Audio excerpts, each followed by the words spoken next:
Friends, మనం ఇప్పుడు సింధు నాగరికత కాలం నాటి ప్రజలు సాంకేతిక పరంగా, కళల పరంగా ఏ విధంగా అభివృద్ధి చెందారో తెలుసుకుందాం. సింధు ప్రజలు అభివృద్ధి చెందిన సాంకేతిక నిపుణతలను కలిగి ఉన్నారు.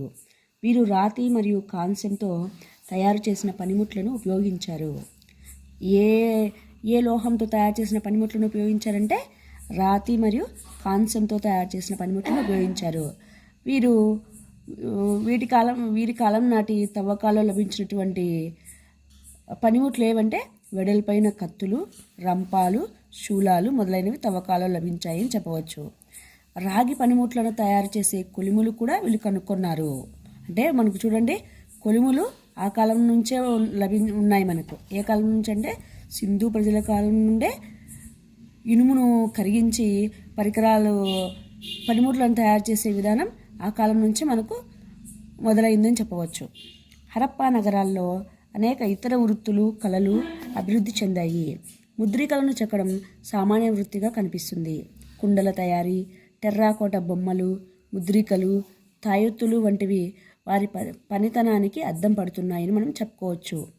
వీరు తయారు చేసిన కళా నమూనాలన్నీ కూడా సరళంగాను మరియు ప్రయోజనకారిగా ఉన్నాయి. ఇక్కడ చిత్రం చూడండి ఒకసారి. ఇక్కడ సింధు కాలంలో మనకు తవ్వకాలలో లభించినటువంటి కాంస్య విగ్రహం ఇది, నాట్యకత్య విగ్రహం. అలాగే గడ్డం ఉన్న మనిషి రాతి విగ్రహం, ఎన్నో పూజారి అని పిలువబడేవారు. మొహంజదారో పట్టణంలో లభించిన గడ్డం ఉన్న రాతి బొమ్మ హరప్పా కాలం నాటి కళాత్మక రూపాల్లో ప్రధానమైంది అని చెప్పవచ్చు. ఏదంటే గడ్డం ఉన్న రాతి బొమ్మ. విగ్రహం ఎలా ఉంటుంది అంటే అర్ధ నిమ్మిలితమై ధ్యాన ముద్రలో ఉన్నట్లుగా మలచబడింది. ఎడమ భుజం చుట్టూ వస్త్రాలంకరణ చేయబడినట్లుగా రూపొందించబడిన ఈ బొమ్మను కొందరు నడుం పైభాగం వరకు ఉన్న పూజారి బొమ్మ అని భావించారు. కంచుతో తయారు చేయబడిన నాట్య భంగిమలో ఉన్న బొమ్మ ఒకటి మొహంజదారోలో బయటపడింది. అంటే మనకి ఇందాక చెప్పుకున్నాం కదండి, నాట్యకత్య బొమ్మ. ఇది ఎక్కడ బయటపడింది అంటే మొహంజదారోలో బయలుపడింది అని చెప్పవచ్చు. నగ్నంగా ఉన్న ఈ బొమ్మ నడుంపై కుడి చేతిని ఉంచుకొని ఎడమ చేయి నాట్యభంగిమలో ఉన్నట్లు మలచబడింది. ఇక్కడ ఎలా ఉందండి బొమ్మ? నగ్నంగా ఉంది. ఎలా ఉందంటే ఆ నడుంపై కుడి చేతిని ఉంచుకుంది, ఎడమ చేయి నాట్య భంగిమలో ఉన్నట్లు మనకి ఇక్కడ చూపబడింది. మనకి ఇక్కడ బిట్టు రావచ్చండి. సింధు నాగరికత కాలం నాటి నాట్యకత్య కాంస్య విగ్రహం నడుంపై ఏ చేతిని ఉంచుకుంది అంటే కుడి చేతిని. ఈ బొమ్మలో చేతికి అధికంగా గాజులు ఉన్నట్లు మలచబడటం విశేషం. చేతికి ఇక్కడ గాజులు ఉన్నాయంటండి. మనకైతే ఈ చిత్రంలో అంతగా కనిపించడం లేదు. ఇక సింధు నాగరికత కాలం నాటి వాళ్ళు ఆభరణాలు, పూసల ఆభరణాలు వేసుకున్నారని చెప్పుకున్నాం కదా. ఆ పూసల తయారీ నైపుణ్యం అనేది ప్రజల్లో ఎలా ఉండేది అని మనం తెలుసుకుందాం. పూసల తయారీ కూడా ప్రధానమైన చేతి పనిగా ప్రసిద్ధి చెందింది. అంటే ఈ హస్తకళల్లో ఆ పూసల తయారీ నైపుణ్యం అనేది ఒకటిగా ఉండేది. కార్నీలియన్ మరియు ఎగేట్ లాంటి విలువైన రాళ్లతో పూసలను తయారు చేశారు. చెన్హుదారో, లోథాల్లో పూసల తయారీ పరిశ్రమలు బయలుపడ్డాయి. మనకు ఈ పూసల తయారీ నైపుణ్యం గల పరిశ్రమలు, ఇండస్ట్రీస్ ఎక్కడ ఉన్నాయి అంటే చెన్హుదారో, లోథాల్ అనేది ఏంటండి? ఆ కాలం నాటి ప్రముఖ ఓడరేవు. బంగారు, వెండి పూసలు కూడా బయటపడ్డాయి. దంతాలను ఉపయోగించి కూడా వివిధ ఆభరణాలను తయారు చేశారు. సింధు ప్రజలు చూడండి, ఆ కాలంలోనే ఏనుగు దంతాలను ఉపయోగించి వివిధ ఆభరణాలను తయారు చేశారు. పూసల తయారీ పరిశ్రమలు అంటే ఇండస్ట్రీస్ అప్పటికే మొదలయ్యాయి. వీళ్ళు పూసలకు వాడినటువంటి లోహాలతో ఏవంటే కార్నీలియన్ మరియు ఎగెట్ లాంటి విలువైన రాళ్లతో కూడిన పూసలను తయారు చేశారు. ఇప్పుడు హరప్పాలో లభించినటువంటి మృన్మయ పాత్రల గురించి తెలుసుకుందాం. హరప్పా ప్రజలు కుమ్మరి చక్రాన్ని ఉపయోగించడంలో సిద్ధహస్తులు, అంటే చాలా నైపుణ్యం కలవారు అని చెప్పవచ్చు. వివిధ రకాలైన ఆకృతులతో కూడిన అనేక మృన్మయ పాత్రలు వివిధ ప్రాంతాల్లో లభించాయి. త్రవ్వకాల్లో మనకు ఎక్కువగా మృన్మయ పాత్రలు లభించాయట. సాధారణంగా హరప్పా కాలం నాటి ఈ మట్టి పాత్రలపై చెట్ల బొమ్మలు, వృత్తాలు వంటి కళ కనిపిస్తుంది. మనకు మట్టి పాత్రలపై గల కళ ఏదని ఇక్కడ బిట్టడిగితే చెట్ల బొమ్మలు, వృత్తాలు అని చెప్పవచ్చు. నెక్స్ట్ ఆ కాలం నాటి టెర్రాకోట బొమ్మల గురించి తెలుసుకుందాం. హరప్పా సంస్కృతిలోని వివిధ ప్రాంతాల్లో పురుష, స్త్రీ టెర్రాకోట బొమ్మలు అనేకం లభించాయి. ఇక్కడ జంతువుల బొమ్మలు మాత్రమే కాకుండా పురుషుల బొమ్మలు, స్త్రీల యొక్క బొమ్మలు కూడా తయారు చేసేవారట. పురుషుల బొమ్మల కంటే స్త్రీల బొమ్మలు అధికంగా ఉండటం అమ్మ తల్లి ఆరాధనకు నిదర్శనంగా చెప్పబడుతుంది. ఇక్కడ అమ్మ తల్లి ఎవరండి? స్త్రీదేవత. సింధు ప్రజల స్త్రీదేవత అమ్మ తల్లి. పురుష దేవత ఎవరంటే పశుపతి. వీటితో పాటు వివిధ రకాల పక్షులు, కోతులు, కుక్కలు, గొర్రెలు, ఆవులు, మూపురంతో కూడిన ఎద్దు బొమ్మలు బయటపడ్డాయి. అయితే వీటన్నింటికంటే టెర్రాకోట బండి బొమ్మలు వివిధ ఆకృతుల్లో ఉన్నవి గొప్పవిగా ప్రసిద్ధి చెందాయి. మనకు టెర్రాకోట బొమ్మల్లో బాగా ఫేమస్ అయినవి అంటే ప్రసిద్ధి చెందినవి ఏమంటే ఇక్కడ కనిపించేటువంటి ఎద్దుల బండి బొమ్మ చాలా ప్రసిద్ధమైంది అని చెప్పవచ్చు.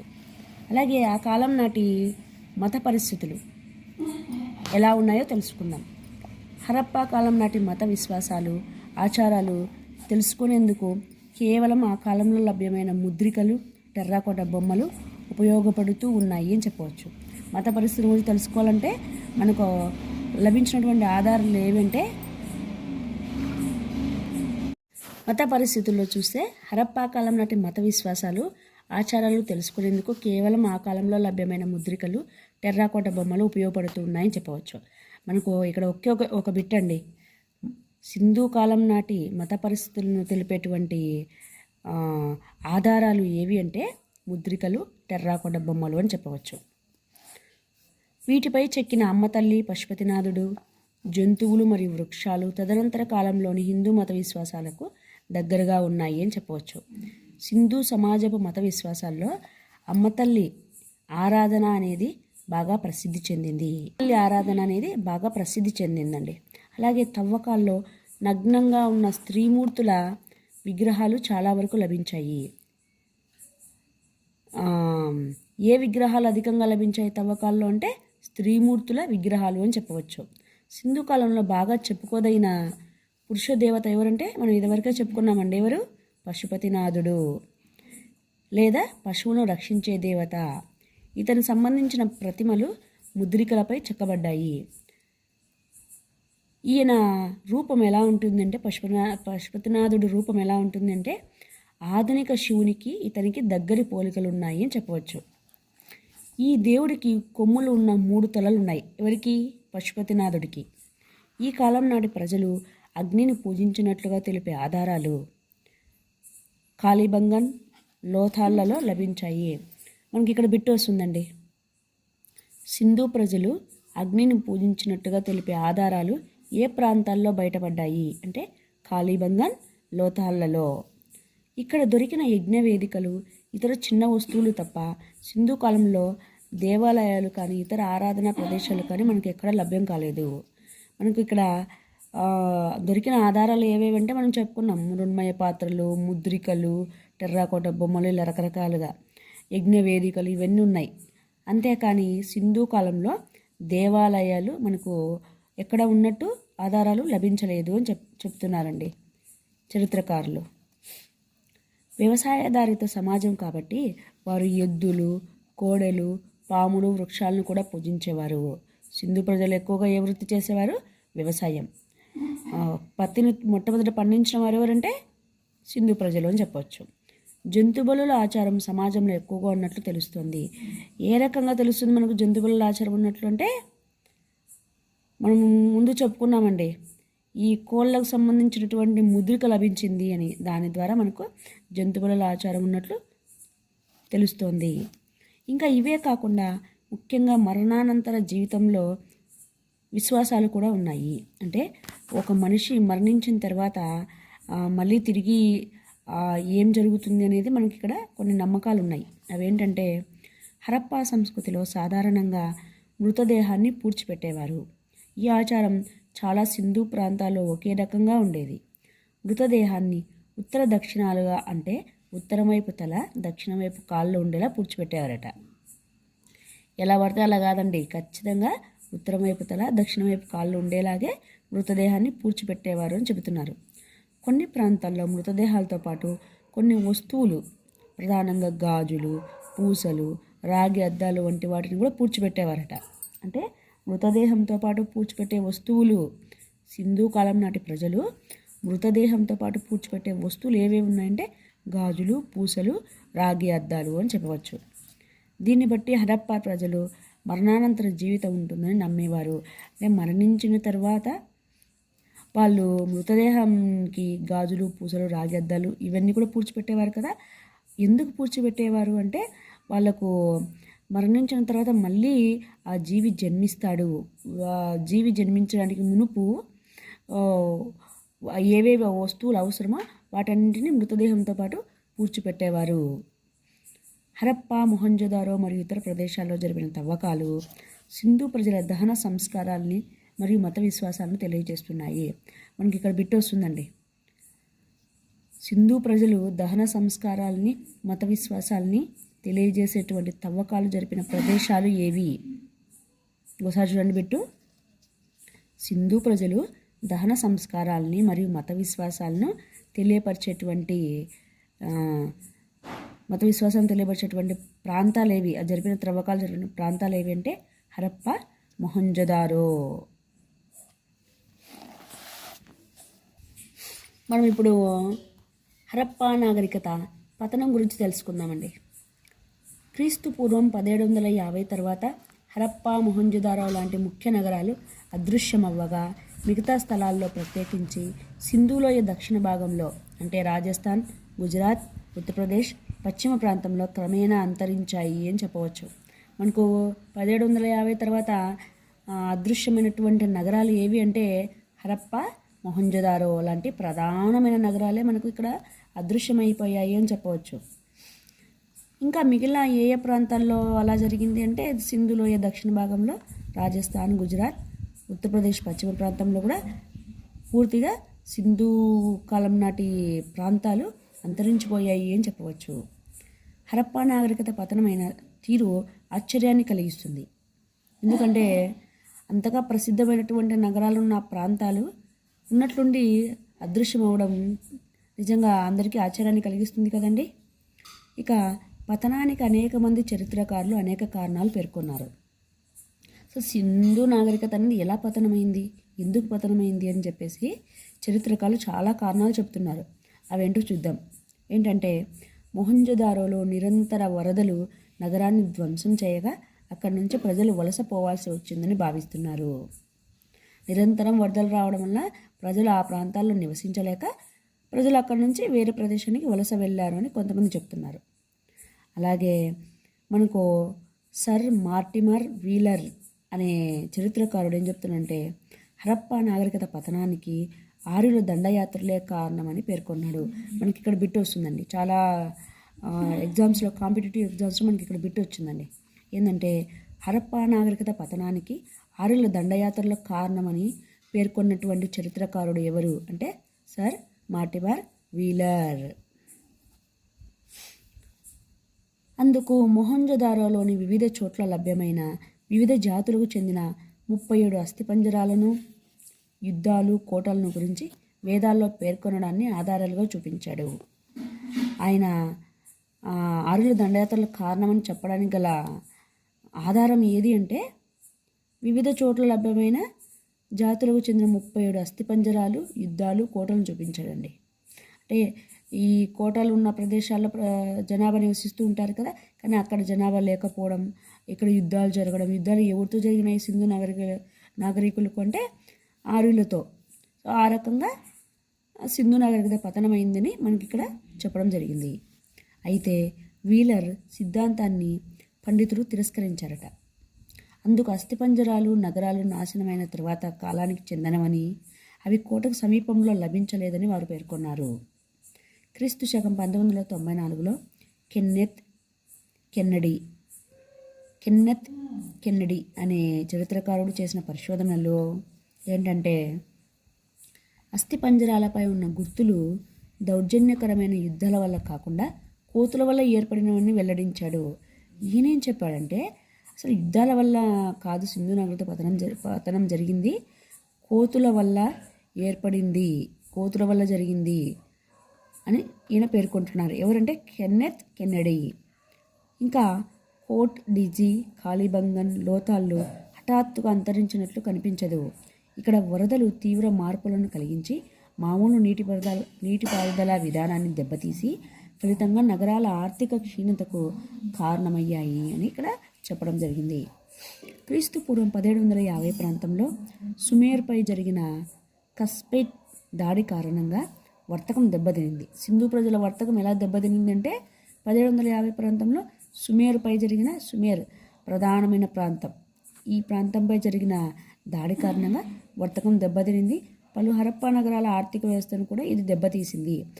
ఈ కారణం చేత కూడా సింధు నాగరికత పతనం జరిగింది అని చెప్పడం జరిగింది.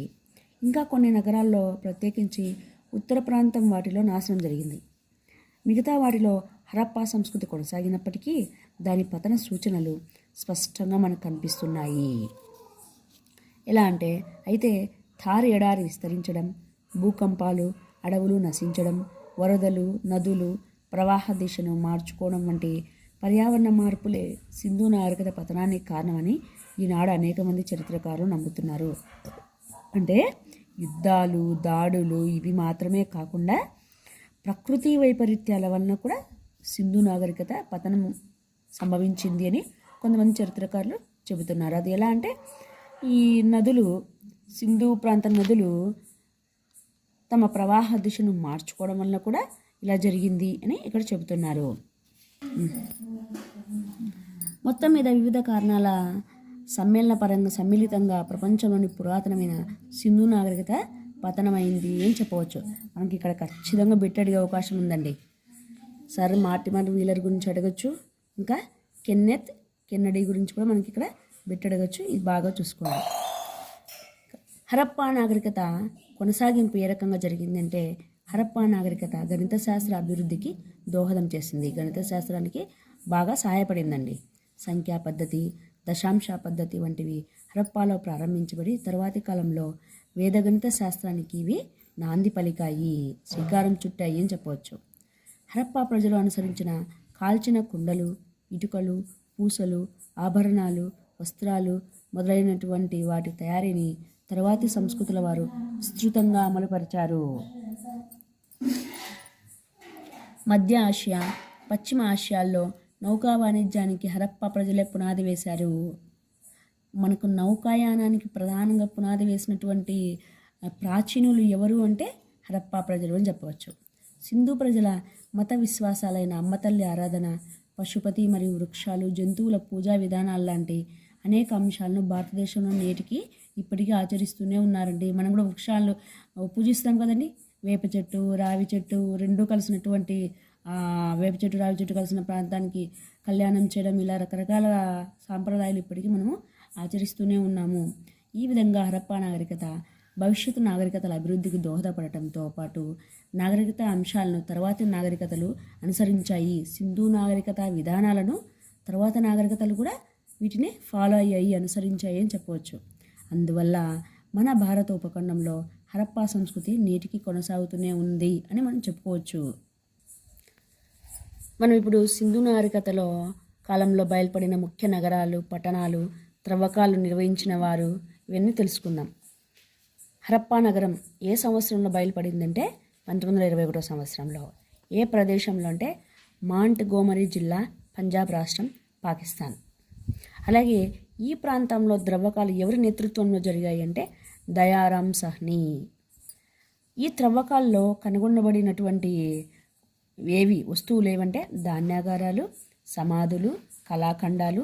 సింధు నాగరికత ప్రధాన నగరం త్రవ్వకాలు జరిపిన మొదటి నగరం ఇదేనండి. సింధు నాగరికత కాలం నాటి త్రవ్వకాలు జరిపిన మొదటి నగరం ఏదంటే హరప్పా నగరం. ఇక మొహంజదారో నగరం ఏ సంవత్సరంలో బయలుపడిందంటే 1922 సంవత్సరంలో. ఈ మొహంజదారో అనే పట్టణం ఎక్కడుంది అంటే పాకిస్తాన్లోని సింధు రాష్ట్రంలోని లార్ఖానా జిల్లాలో మొహంజదారో అనే పట్టణం ఉందండి. ఎవరి నేతృత్వంలో ఇక్కడ త్రవ్వకాలు జరిగాయి అంటే ఆర్డి బెనర్జీ. ఇక్కడ త్రవ్వకాల్లో బయలుపడినటువంటివి ఏమంటే మహాస్నానవాటిక, మహాధాన్యాగారం, నృత్యం చేస్తున్న మహిళ, కంచు విగ్రహం, గడ్డం మనిషి, టెర్రాకోట బొమ్మలు, ఎద్దు ముద్ర, పశుపతి ముద్ర, 3 మెసొపొటేమియా రకానికి చెందిన ముద్రలు, నూలుగుడ్డ, ఇవన్నీ మనకు మొహంజదారోలో బయటపడ్డాయండి. ఇక్కడ మనకు బిట్ వచ్చే అవకాశం ఉందండి. మొహంజదారో ప్రాంతం ఏ సంవత్సరంలో బయలుపడింది అంటే 1922. ఇందులో త్రవ్వకాల్లో కనుగొనబడినవి ఏవి అంటే మహాస్నానవాటిక ప్రధానంగా, అలాగే మహిళ కంచు విగ్రహం, నెక్స్ట్ పశుపతి ముద్ర, ఇవి బిట్ వచ్చే అవకాశం ఉందండి. నెక్స్ట్ చెన్హుదారో నగరం ఏ సంవత్సరంలో బయలుపడింది?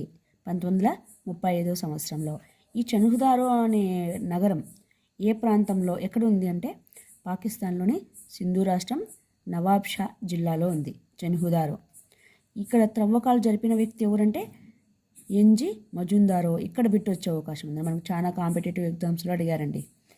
సింధు నాగరికత త్రవ్వకాల్లో మజుందారో ఆధ్వర్యంలో ఏ ప్రాంతంలో త్రవ్వకాలు జరిగాయి అంటే చెన్హుదారో అని గుర్తుపెట్టుకోండి. ఇక్కడ ఏమేమి బయలుపడ్డాయంటే పూసల తయారీ పరిశ్రమ, పెదవుల రంగు ఉపయోగించడం, కోటలేని ఏకైక సింధు నగరం. ఇక మనకు రాజస్థాన్లో ఉన్నటువంటి కాళీబంగన్ ప్రాంతం ఏ సంవత్సరంలో బయలుపడిందంటే 1953 సంవత్సరం. ఇది ఎక్కడంటే మన ఇండియాలోని రాజస్థాన్లోని హనుమాన్గఢ్ జిల్లాలో ఉంది కాళీబంగన్ ప్రాంతం. ఇక్కడ త్రవ్వకాలు జరిపిన ఎవరి ఆధ్వర్యంలో త్రవ్వకాలు జరిగాయి అంటే ఏ ఘోష్. ఇక్కడ బయలుపడినవి కాల్చిన గాజులు, శివలింగం, ఒంటె ఎముకలు అని చెప్పవచ్చు. ఇంకా మనకు రోపార్ ప్రాంతం ఏ సంవత్సరంలో బయలుపడింది అంటే 1953. ఇది ఎక్కడ ఉంది అంటే ఇండియాలోని పంజాబ్ రాష్ట్రంలోని రూప్నగర్ జిల్లాలో రోపార్ ప్రాంతం కదా. చూడండి, బాగా గుర్తుపెట్టుకోవచ్చు. రూప్నగర్, రూప్ ఎవరి ఆధ్వర్యంలో జరిగిందంటే వైడి శర్మ. ఇక్కడ కూడా మనకు ఉంది చూడండి, రోపారు, రూప్నగరు, శర్మ, ఇలా గుర్తుపెట్టుకోండి. ఇక్కడ బయలుపడిన ప్రాంతాలు ఏమేమి బయలుపడ్డాయి ఇక్కడ త్రవ్వకాల్లో అంటే పూర్వ హరప్ప అవశేషాలు, కోడిగుడ్డు ఆకారంలో సమాధులు, కుక్క సమాధి అని చెప్పవచ్చు. ఇక మన ఓడరేవు లోథాల్ ఏ సంవత్సరంలో బయలుపడింది అంటే త్రవ్వకాలు ఏ సంవత్సరంలో జరిగాయి అంటే 1954 సంవత్సరం. ఇది ఎక్కడుంది అంటే మన ఇండియాలోని గుజరాత్ రాష్ట్రంలోని అహ్మదాబాద్ జిల్లాలో మనకు లోథాల్ ఉందండి. ఎవరి ఆధ్వర్యంలో త్రవ్వకాలు జరిగాయి అంటే ఎస్ఆర్ రావు. త్రవ్వకాల్లో బయలుపడినవి పూసల తయారీ పరిశ్రమ, ఓడరేవు, బటన్ ముద్ర చిత్రాలతో గల కూజ, యజ్ఞ వేదికలు, వరిని పండించిన ఆధారాలు. మనకి ఇక్కడ పెట్టి రావచ్చండి. వరిని పండించిన ఆధారాలు ఏ ప్రాంతంలో బయటపడ్డాయి అంటే లోథాల్లో. ఇంకా సురుకోటడా నగరంలో ఎప్పుడు బయలుపడింది ఈ ప్రాంతం అంటే 1964 సంవత్సరం. మన ఇండియాలోని గుజరాత్ రాష్ట్రంలోని కచ్ జిల్లాలో బయలుపడింది అని చెప్పవచ్చు. ఎవరి ఆధ్వర్యంలో త్రవ్వకాలు జరిగాయంటే జగపతి జోషి. అలాగే ఇక్కడ లభించినవి ఏవంటే గుర్రం ఎముకలు దొరికిన ఏకైక నగరం. మనకు యాక్చువల్గా సింధు ప్రాంతంలో గుర్రం లేదు అని ముందు పేజీలలో చెప్పారండి, కానీ ఇక్కడ ఈ ఒక్క ప్రాంతంలో మాత్రం గుర్రం ఎముకలు దొరికాయంట.